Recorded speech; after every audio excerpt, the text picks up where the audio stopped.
हम दोबारा से एटीसी कोर्ट के अंदर पेश हुए हैं। मेरी अपनी भी जमानत थी, अल्हम्दुलिल्लाह मेरी भी एक्सटेंड हुई है जमानत। आई होप कि इंशाल्लाह मुझे नेक्स्ट हियरिंग के ऊपर कंफर्म जो है वो जमानत मिल जाएगी। मेरे साथ तमाम यंग लॉयर्स जो हैं वो पाकिस्तान तहरीक के साथ ताल्लुक़ रखने वाले सब मेरे साथ खड़े।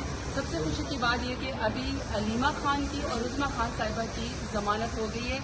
तो बहुत मुश्किल वक्त मेरी पार्टी ने, मेरे लीडर ने, उनके पूरे ख़ानदान ने देखा है। कल सबसे पहली जिसको कहते हैं ना एक उम्मीद की किरण जो हमें नजर आई है वो बुशरा बीबी साहिबा की जमानत, जो 9 महीने वो बेगुनाह जेल के अंदर रही है, वो एक जिसको कहते हैं ना बहादुरी की अलामत बन गई है।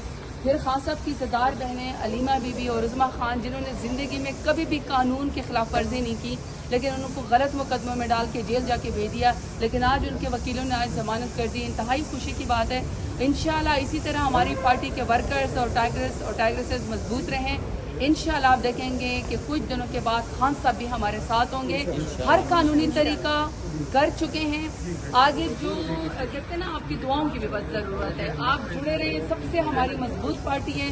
पाकिस्तान के सबसे बड़े लीडर मेरे लीडर इमरान खान हैं और इंशाल्लाह दोबारा आपके वोट की ताकत से वो वज़ीर आज़म बनेंगे। इमरान खान